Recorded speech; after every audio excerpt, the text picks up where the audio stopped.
மக்கள் வணக்கம். மக்கள் சக்தி நேயர்களே, இன்னைக்கு நான் பேசுறது 2 பிரபலத்துக்கு நடுவில் ஏற்பட்ட போட்டி பொறாமையில் என்ன நடந்தது அப்படிங்கிறத பேசுகிறேன். யாருக்கு அது எல்லார் வாழ்க்கையிலையும் நடந்திருக்கு, என் வாழ்க்கையிலையும் நடந்திருக்கு அப்படிங்கிறத நான் சொல்கிறேன். யார் அந்த 2 பிரபலம்னா, டிவி சீரியலில் மணிமேகலை, சீரியல் இல்லை டிவி நிகழ்ச்சியில் வரும் மணிமேகலை, பிரியங்கா ஒரே வேலையில் இருக்கிற 2 பேருக்கு ஒரு பிரச்சனை இருக்குது. அதை பற்றி நான் சொல்கிறேன் வாங்க. இது மாதிரி விஷயங்களை கேட்பதற்கு மக்கள் சக்தி சேனல் உங்களுக்கு நல்ல விஷயங்களாக கொண்டு வந்து சேர்க்கும் என்பதில் எவ்வித ஐயமும் இல்லை. முன்னாடி நான் என்ன கேட்டுருக்கிறேன்னா, நீங்கள் இந்த சேனலை லைக் பண்ணுங்கள், ஷேர் பண்ணுங்கள், கமெண்ட் பண்ணுங்கள். பார்த்துட்டு அப்படியே ஸ்கிப் பண்ணிவிட்டு ஓடாதீங்க. எந்த விஷயமே முழுமையாக கேளுங்க, அதில் ஒரு பலன் இருக்கும். வாங்க மக்கள் சக்தி சேனலுக்கு போகலாம்.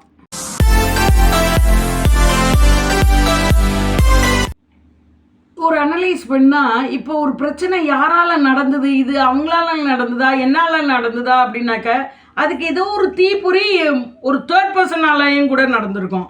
இப்போ இந்த மணிமேகலை பிரியங்கா விஷயத்தில் எல்லாமே அவங்க ஃபன்னாக அதில் சொல்கிறதும் அதுவே ஒரு பிரிவுக்கும் காரணமாகவும் ஆகிருக்கு.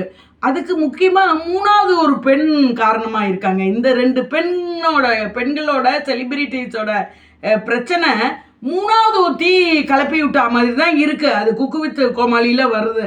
அது ஃபன்னாக சொல்கிற மாதிரி சொல்லியிருக்காங்க. அது எல்லோரும் அப்போ சொல்லும்போது அது ஜாலியாக இருக்குது.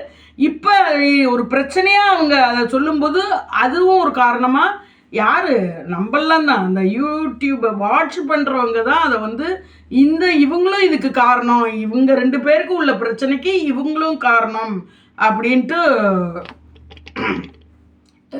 யோசிக்க தோன்றுறது. நீங்கள் அந்த வீடியோவை பாருங்கள், அவங்களும் காரணம், அவங்களும் அதில் ஒரு காரணம். ஆனால் அது ஒரு ஃபன்னாக இருக்குது. சில இதுங்க அப்படி மூட்டி விடுவாங்க.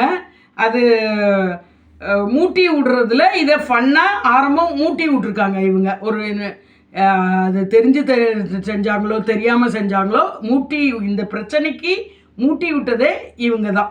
பாருங்கள். வணக்கம். இப்போ நான் என்ன யாருக்குனாக்கா, இந்த மணிமேகலை பிரியங்கா இவங்க 2 பேருக்குள்ள ஒரு பிரச்சனை வெடிச்சிருக்கு. அது இப்போ ஒரு 5 நாளில் அதுதான் ஃபுல்லாக யூடியூப்பை திறந்தா மற்ற இடத்த எடுத்தோன்னாக்கா அதுதான் ஃபுல்லாக பேச்சுவார்த்தையாக இருக்குது. ஒருத்தருக்கு சப்போர்ட் இருக்குது, ஒருத்தருக்கு சப்போர்ட் இல்லை, ஒருத்தருக்கு சப்போர்ட் இருக்குது, ஒருத்தருக்கு சப்போர்ட் இல்லைன்னு இருக்குது. இது எல்லார் வாழ்க்கையிலையும் வந்த விஷயந்தான். இவர்கள் செலிபிரிட்டிஸ், இவர்கள் பிரபலங்கிறதுனால அது நம்ம வெளியில் நமக்கு அந்த இதை பற்றி தெரியுது.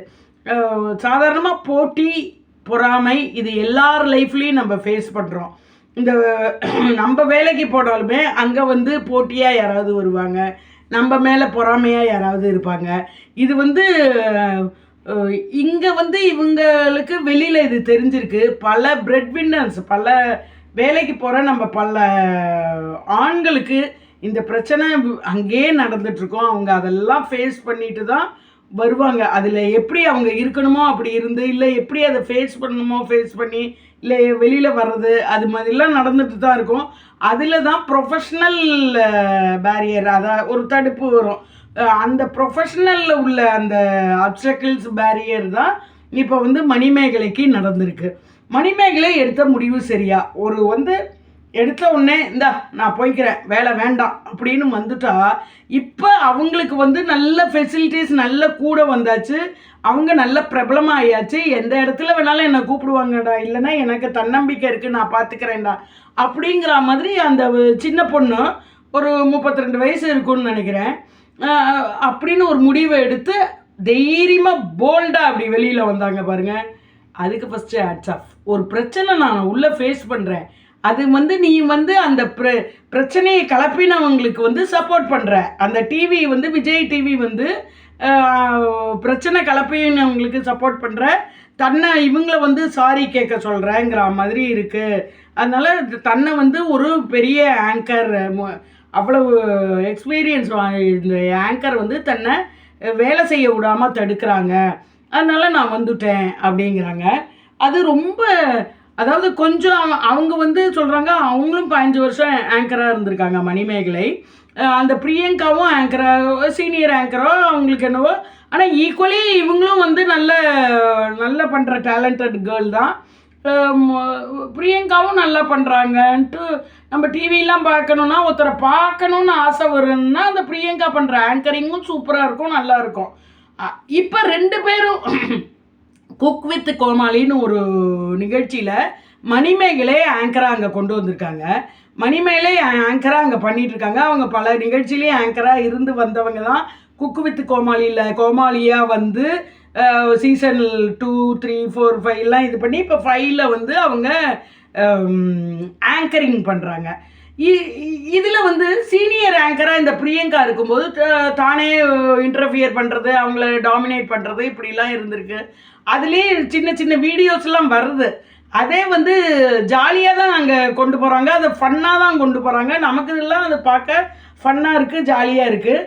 சில இடத்துல அப்படி அவங்கள தட்டுற மாதிரி இருக்குது. சரி இவங்கெல்லாம் இது நடிக்கிறாங்க போல இருக்குதுன்னு நினச்சோம். ஆனால் வந்து அது மணிமேகலையை பாதித்து உள்ளது. நான் வந்து குக்கு வித்து கோமாளியெல்லாம் பார்க்கறது இல்லை. பட் இந்த ப்ரொஃபஷ்னல் அப்ஸ்ட்ரக்கிள்ஸ், ப்ரொஃபஷ்னல் பேரியர்னு இது விஷயம் வந்தோடனே ஒரு 2-3 நிகழ்ச்சி அப்படி சும்மா பார்த்துட்டு அதை பற்றி தான் நான் பேசுகிறேன். இப்போ சாதாரணமாக ஆஃபீஸில் இப்படி பிரச்சனை வந்ததுன்னா கொஞ்சம் நம்ம அங்கே வேலை செய்கிறது கஷ்டம்தாங்க. நான் வந்து தொழிலாளர் நல அலுவலராக இருந்தேன், லேபர் வெல்ஃபேர் ஆஃபீஸராக இருந்தேன். ஒரு லேடி லேபர் வெல்ஃபேர் ஆஃபீஸராக இருக்காங்கன்ட்டு ஜென்ட்ஸ் எல்லாம் வந்து கொஞ்சம் அவங்கவுங்க சில்மிஷம் பண்ணுவாங்க. நிறையா சில்மிஷம்னா வேற இல்லை சொல்ல நினச்சிக்காதீங்க. மீன்ஸ் நம்மளை வேலை செய்ய விடாமல் நமக்கு ஏதாவது பிரச்சனைகளை கொடுத்து இப்படிலாம் பண்ணுவாங்க. ஆனால் லேடிஸ் வந்து பேசிகிட்டே இருக்கிற மாதிரி பழகிட்டு, லேடிஸும் அதே ஈக்குவலி குவாலிஃபைட் பர்சன் வந்து அதே மாதிரி இவங்க பேரே தான், இவங்க பிரியங்கா தான் பேர், அவங்க பேரும் ஒரு மாதிரி வந்து நம்மளை கிட்டக்க வந்து வந்து வந்து அவங்களோட பாணி வேறையாக இருக்கும். நம்மள்கிட்ட வந்து பழகிற மாதிரி பழகி நம்மள்கிட்டேருந்து வேலைகளை கற்றுண்டு போய் அப்படியே முன்ன வேலை போகிறது. ஒருத்தர் வந்து நம்மளை அமிக்கிட்டு அவங்க போகிறாங்கன்னா அது அவங்க திறமை. அங்கே நம்மளுடைய தன்மை வேறு மாதிரி இருந்திருக்கு. அதனால நம்ம வந்து என்ன பண்ணுறது, அடங்கி இருந்துருப்போமா இருக்கும், இல்லை அதை கண்டுகிட்ருக்க மாட்டோம், கண்டுகிட்ருக்க தெரியாது. ஒரு சில பேரோட நேச்சர்னால அதை கண்டுக்க மாட்டேன். நான் பாட்டுக்கு என் வேலையை செஞ்சுட்டு போவேன். அவங்க பாட்டுக்கு நம்மளை அமுத்துறதா ஒரு வேலையை நினச்சிட்டு தான் அமுத்தி அவங்கெல்லாம் மேலே வருவாங்க. வரட்டும், நல்ல விதமாக தானே. அவங்க டேலண்ட்டு இதிலெல்லாம் டேலண்ட்டு காட்டுற விஷயம் இல்லை. பட் ஆங்கர்ஸ்லாம் நிறைய டேலண்ட் அவங்க காட்ட வேண்டியிருக்கு. ஆஃபீஸ்லலாம் நம்ம என்ன ஃபைல்ஸ் பார்க்க போகிறோம், மற்ற இதிலெல்லாம் ரொம்பலாம் டேலண்ட், அந்த போஸ்ட்டுக்கு ஏற்ற வேலைகளை நம்ம செஞ்சால் போதும். அப்படி இருக்கிறபோது நம்மளை ஆஃபீஸில் குடசலாக தான் இருக்கும். நம்ம ஒரு வேலை செய்யும்போது இப்படி செய்யக்கூடாது, அப்படி செய்யக்கூடாது, இப்படி தான் செய்யணும், அதை கொண்டு போய் மேலதிகாரிட்ட அப்படி காட்டி இப்படி காட்டி இந்த மாதிரி தான் செய்யணும், அந்த மாதிரி தான் செய்யணும்னு குழப்பி விட்டு நம்மளை அடக்கி இது பண்ணும்போது டார்ச்சராக தான் இருக்கும், உள்ள ஒரு பிரச்சனையாக தான் இருக்கும். இப்போ மணிமேகலைக்கு பிரியங்கா அப்படி தான் பண்ணியிருக்காங்க. அவங்க வந்து தனக்கு எல்லாம் தெரியும். அதே பிரியங்கா சீனியாரிட்டி அவங்க இருந்திருப்பாங்க, இவங்க ஜூனியராக இருந்திருக்கலாம். பட்டு திறமைகளில் 2 பேரும் ஒன்றா தான் வந்துட்டுருக்காங்க. இப்போ இவ சின்ன பொண்ணாக கொஞ்சம் வந்து உள்ளே கொஞ்சம் நல்லா வரும்போது கொஞ்சம் பிரியங்கா அவங்களோட ஏஜ் இது தான். அதனால் அவங்களுக்கு ஒரு சர்வைவல் ஃபார் ஃபிட்டஸ்ட்னு வந்துருதுங்கிற மாதிரி மணிமேகலை சொல்கிறாங்க. அது அப்படின்னா என்னென்னா, ஏதாவது பண்ணி நம்ம வேலையை தக்க வச்சுக்கணும் அப்படிங்கிற மாதிரி. ஏதாவது பண்ணினா உன்னோட டேலண்ட்டை காட்டி நீ தக்க வச்சுக்கணும், அடுத்தவங்களை அழுத்தி தக்க வச்சுக்கக்கூடாது. அவங்க கிளியராக, அவங்க ஸ்பீச்சு கிளியராக இருக்குது. மணிமேகலை ஸ்பீச்சு என்னன்னாக்கா, அவங்கள வேலையே செய்ய விடுறதில்ல, அவங்கள வந்து வேலையை தடுக்கிறது, எல்லா இடத்துலையும் டாமினேட் பண்ணுறது. இது இப்போ உள்ள டீமில் சொல்லியும் அந்த டீம் அதை ஆக்ஷன் எடுக்காமல் இவங்கள சாரி கேளு அவங்கள்ட்ட அப்படிங்கிற மாதிரி போகிறாங்க அப்படின்னு சொல்லி அவங்க வெளியில் வந்த ஸ்பீச்சு பாருங்க. அந்த ஸ்பீச்சு சூப்பராக இருக்குது, செல்ஃப் கான்ஃபிடென்ட்டாக இருக்குது. யாராலையும் சரி சாரி தானே கேட்க சொல்கிறாங்கன்னு கேட்டுட்டு மற்றபடி கண்டினியூ பண்ணுவாங்களா இருக்கும். ஆனால் இவங்கள வந்து செல்ஃப் கான்ஃபிடென்ட், இவ்வளோ ஒரு பெரிய நிகழ்ச்சியிலேருந்து, இவ்வளோ ஒரு பெரிய டிவி இதுலேருந்து நோ அப்படின்னு சொல்லி, அதுவும் தைரியமாக ஒரு எக்ஸ்பீரியன்ஸ், அவங்க பேரை யார் பேரையும் சொல்லலை, ஒரு எக்ஸ்பீரியன்ஸ் ஆங்கர் என்னை வந்து டிஸ்டர்ப் பண்ணாங்க, அதனால நான் வந்துட்டேன்னு சொல்கிறாங்க. நல்ல போல்டாக சொல்கிறாங்க. அதுக்கு ஹேட்ஸ் ஆஃப் டு மணிமேகலை. இப்படி தான் தைரியமாக இருக்கணும். ஒருத்தர் வந்து நமக்கு பிடிக்காத வேலையை அழுத்தி செய்ய வச்சு ஒரு ஒர்க்கிங் ஸ்பாட்டில் இருந்தோன்னா அது மாதிரியான ஸ்ட்ரெஸ்ஸு, பயங்கர ஸ்ட்ரெஸ்ஸு. அந்த ஸ்ட்ரெஸ்ஸு நான் வேண்டாம், அந்த ஸ்ட்ரெஸ்ஸு தேவையில்லை, எனக்கு தன்னம்பிக்கை இருக்குது, எனக்கு வேறு இடத்துல போனாலும் நான் நல்லா வருவேன் அப்படிங்கிற அந்த தன்னம்பிக்கையை பாராட்டணும். அந்த பொண்ணுக்கு இருக்கிற தன்னம்பிக்கையை பாராட்டணும். அதுவும் இல்லாமல் அந்த மணிமேகலைங்கிறவங்க வந்து ஒரு முஸ்லீம் பையனை கல்யாணம் பண்ணிட்டு லவ் மேரேஜ், வீட்டை எதிர்த்து ஓடி வந்து தான் கல்யாணம் பண்ணியிருக்காங்க. அப்படியும் அவங்க வந்து முன்னேறணுங்கிற ஒரு வெறியை வச்சுட்டு முன்னேறிட்டு இருக்காங்க. ஹஸ்பண்ட் அண்ட் ஒய்ஃப் நல்ல கோஆப்ரேஷன், நல்லா முன்னேறி நல்ல வீடெல்லாம் கட்டி நல்லா இருக்கேன்னு அடிக்கடி அவங்க யூடியூப்பில் கூட பார்ப்போம், நல்லா பேசுவாங்க. அவங்களோட ஒர்க்கிங் பேரியரில் அவங்க செஞ்சது ரைட்டாக தப்பா அப்படின்னா என்னை பொறுத்த வரைக்கும் தப்புமே. அந்த சுச்சுவேஷன் வேண்டாயா, நீ இப்படி இருந்தால் இவங்க டிஸ்டர்ப் தான் பண்ணுவாங்க, இந்த சுச்சுவேஷன் வேண்டாம், நான் வந்து என்னுடைய தனித்திறமையை காட்டி நான் நல்லபடியாக வந்துக்கிறேன் அப்படின்ட்டு அவங்க போல்டாக முடிவெடுத்தவங்க பாருங்கள். இதுதான் இந்த காலத்தில் வேணும், எல்லா இடத்துலையும் வேணும், அரசியல்லையும் வேணும், ஒர்க்கிங் ஸ்பாட் ஆஃபீஸ்லேயும் வேணும், டீச்சிங் சைடு டீச்சர்ஸ்க்கும் வேணும், மேலதிகாரிகள் இல்லை மற்றவங்க நமக்கு தொந்தரவு கொடுத்துறாங்கன்னா நோ, நான் வந்து கரெக்டாக தான் பண்ணுறேன், ஒன்றும் அடிமையாக நான் பண்ணணும்னு அவசியம் இல்லை. நீ சொல்கிற, அதுவும் இது போலீஸுக்கு ரொம்ப முக்கியமாக தேவை இருக்கும். அரசியல் தலைவர்கள் இதை செய் அப்படின்னாக்கா கண்டிப்பாக போய் சர்வைவல் ஃபார் ஃபிட்டஸ்ட்டு போய் செய்யக்கூடாது. எனக்கு திறமை இருக்குது, நோ நான் செய்ய மாட்டேன் சார், இது தப்பு அப்படின்னு சொல்லிட்டு மற்ற வேலைகளை பார்க்க, ஒன்றும் அங்கேயே இருந்து முன்னுக்கு வர்றது இன்னும் டேலண்ட்டு, அது சில பேர் பண்ணுறாங்க, இல்லையா அதை விட்டுட்டு இவங்கள மாதிரி வெளியில் வர்றது பெஸ்ட்டு.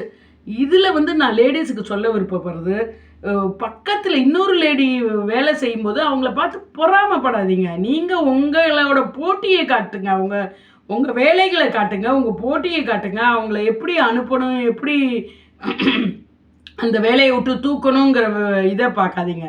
கொஞ்ச நாள் போச்சுன்னா தன்னால் அடுத்தவங்க திறமையெல்லாம் தெரிய ஆரம்பிச்சிடும்.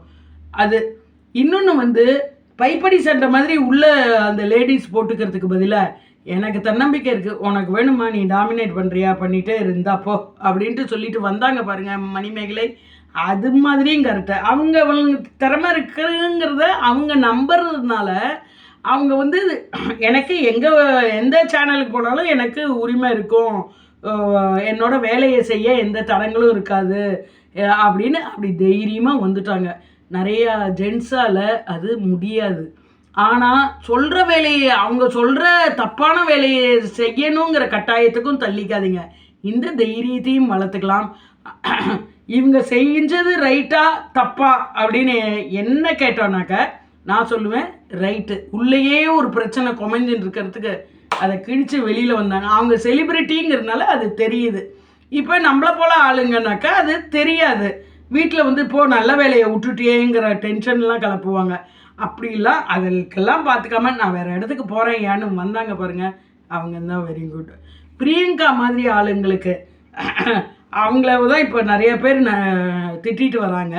உங்களோட ஒர்க்கு நல்ல ஒர்க்காக இருந்திருக்கலாம், உங்களுக்கு அதில் எக்ஸ்பீரியன்ஸ் இருந்திருக்கலாம், அதில் இன்னொருத்தர் பண்ணுறாங்கன்னாக்க பொறாமப்படாதீங்க, தன்னை அடிச்சுடுவாங்களான்னு. என்றைக்கும் எல்லாத்துக்கும் ஒரு எண்டு இருக்குது, கஷ்டத்துக்கும் ஒரு எண்டு இருக்குது, சுகத்துக்கும் ஒரு எண்டு இருக்குது.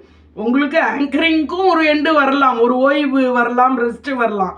மற்றவங்களையும் வளர விடுங்க. உங்கள் பீரியடில் பக்கத்தில் உள்ளவங்கள நீங்கள் வளர விடாட்டினாலும் கண்டுக்காமையாவது இருங்க. அவங்களுக்கு பிரச்சனையை கொடுக்குற வேலையை செய்யாதீங்க.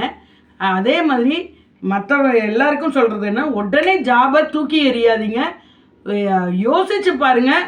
யோசிச்சு அது கரெக்டுனாக்கா பரவாயில்லன்னு தூக்கி எறிஞ்சிட்டும் வெளியில் வாங்க, ஸ்ட்ரெஸ் ஆகிக்காதீங்க. மணிமேகலை சூப்பர், நீங்கள் பண்ணது.